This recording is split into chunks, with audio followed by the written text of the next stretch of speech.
Hello everyone, आज हम करेंगे क्लास 7th की जो आपकी मैथ्स की बुक है उसका चैप्टर नंबर 2 अर्थमेटिक एक्सप्रेशन। सो इसकी वर्कशीट हम करने वाले हैं कि किस किस तरह की आपकी वर्कशीट यहाँ पर हो सकती है, किस किस टाइप के आपके जो है क्वेश्चन इसमें बन सकते हैं, MCQs and case based. So start करते हैं। फर्स्ट आपके एमसीक्यूज हैं, the number of terms in the expression. तो नंबर ऑफ टर्म क्या है इस एक्सप्रेशन में, कितने टर्म्स है? तो एक टर्म आपकी ये बनेगी और एक ये कितनी हो गई? 2। So answer will be 2।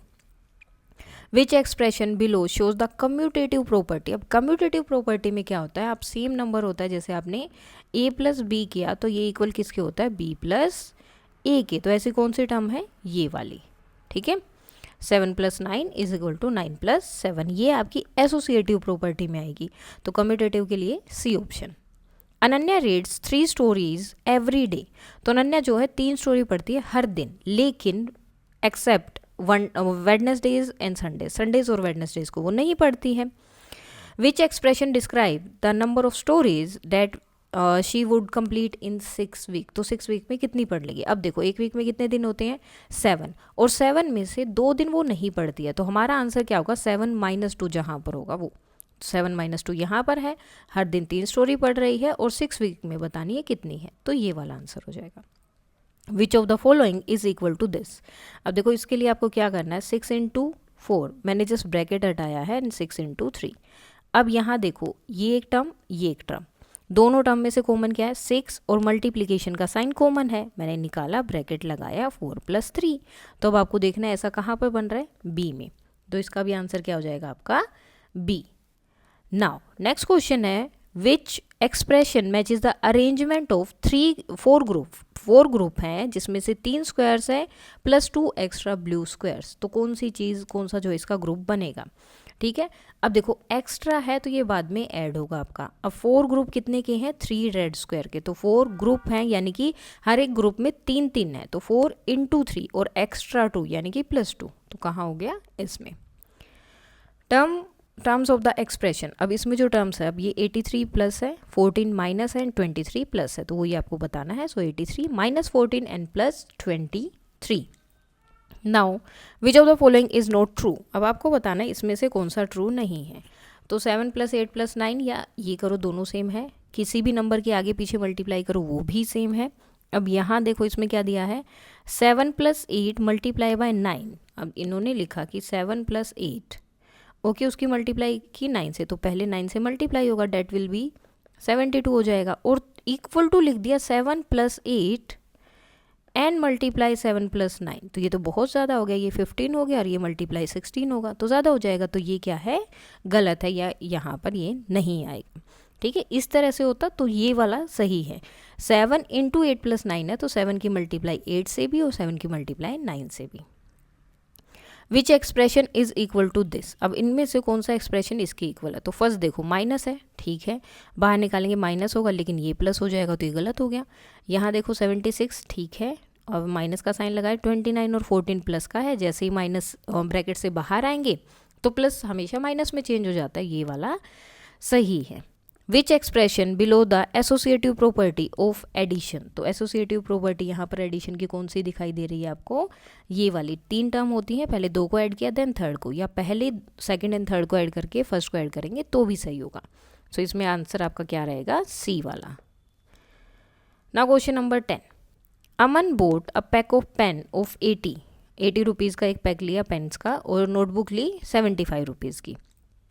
He gave shopkeeper 200 rupees, और शॉपकीपर को कितना दिया? 200 रुपीज़।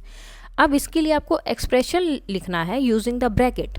ब्रैकेट को यूज़ करके कि कैलकुलेट करना है कि उसे कितना मिलेगा। अब देखो ये चीज़ें उसने ली हैं, तो ये दोनों क्या होंगे? ऐड होंगे, ओके। उसके बाद ये सब्ट्रैक्ट किस में से होंगे? जो उसने टोटल रुपए उसको दिए हैं।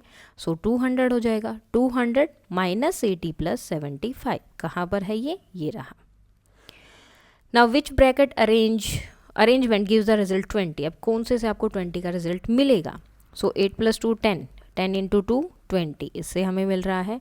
2 + 2 4, 4 प्लस और 8 था तो कितना हो गया? 12, इससे नहीं मिल रहा है। 2 × 2 4, और फिर मल्टीप्लाई है तो 32 हो गया, इससे भी नहीं मिलेगा। ये 6 + 2 8, तो किससे मिल रहा है? ए वाले से, फर्स्ट में ही आ गया था। The term of expression. अब इसमें जो आपकी टर्म्स दी हैं वो एक्सप्रेशन आपको बताना है कि क्या होगा। सो एक टर्म आपकी हो जाएगी ये, ठीक है, 54 डिवाइडेड बाई 9, और सेकेंड टर्म होगी जो 12 आपका अलग से दिया है। Which property is shown in, अब यहाँ पर ये जो प्रॉपर्टी दिखाई गई है तो ये कौन सी है, तो ये वाली कौन सी हो जाएगी आपकी डिस्ट्रीब्यूटिव। इसको क्या किया, डिस्ट्रीब्यूट कर दिया, अलग अलग कर दिया। 5 इंटू 3 + 1 था, तो क्या किया, 5 की 3 से अलग से मल्टीप्लाई की और 5 की 2 से मल्टीप्लाई की, और दोनों के बीच में साइन प्लस था तो प्लस लगा दिया। तो ये कौन सी हो गई, डिस्ट्रीब्यूट करना, तो डिस्ट्रीब्यूटिव प्रॉपर्टी। अब आपको देखना है यहाँ पे कौन सा साइन आएगा, 96 माइनस 68, एंड देन मल्टीप्लाई भी करना है, तो पहले हम इसको करेंगे -16 - 8 8 एंड 2, क्योंकि यहाँ पर आपने बोरो किया था तो 8 हो जाएगा, 8 - 6 62 इंटू 52 करना है, 26 इंटू 52, और यहाँ पर क्या है 68 - 52, ठीक है। तो ये कितना हो जाएगा आपका 6 और ये होगा 1, तो 16 और 96 की मल्टीप्लाई करनी है, और आपको क्या करना है 26 और 52 की मल्टीप्लाई करनी है। तो ये देख लेते हैं हम, 26 इंटू 52, तो ये होगा 1352, ओके, और 96 और 16 की मल्टीप्लाई करनी है तो 1536, तो क्या होगा, ये आपका बड़ा हो जाएगा, तो आपका साइन आएगा ये। सो आंसर क्या रहेगा इसमें, C. Now case based study question है आपके यहाँ पर। First, a school purchases 2 mathematics kits costing इतने रुपीज़ की हैं, 2 मैथमेटिक किट्स, हर एक का प्राइस इतना है, तो 2 का कितना हो जाएगा। 3 साइंस किट ली है, उसका प्राइस ये है हर एक का, और 4 आर्ट किट्स हैं, उनमें से हर एक का प्राइस ये है। Write an arithmetic expression of the total cost, तो टोटल कॉस्ट क्या हो गया, अब देखो 2 मैथमेटिक किट्स थी, तो इन किट का क्या प्राइस होगा, 2 इंटू जो प्राइस है एक का वो। नाउ सेकेंड, 3 इंटू आपकी साइंस वाली किट, क्योंकि साइंस की 3 ली है, प्लस 4 इंटू आपकी आर्ट्स वाली किट्स, क्योंकि वो 4 हैं, तो 1 का आंसर होगा ये। नाउ नेक्स्ट क्वेश्चन दिया है, इवेल्युएट द टोटल कॉस्ट। अब आपको क्या करना है, इन सबको करना है ऐड, ठीक है। तो हम पहले मल्टीप्लाई कर लेते हैं, एंड 2 इंटू क्या करना, 4250, तो ये हो रहा है आपका सेकंड क्वेश्चन का आंसर है ये, जो सेकंड वाला है 8500, प्लस हमें करना है 3 into 3480 is equal to 10,440। Last will be 4 into 875, so it is 3500। अब हमें क्या करना है, इन सबको कर देना है ऐड, 8500 प्लस 10,440 प्लस 3500, तो टोटल आ रहा है आपका प्राइस ये। So this is the total cost.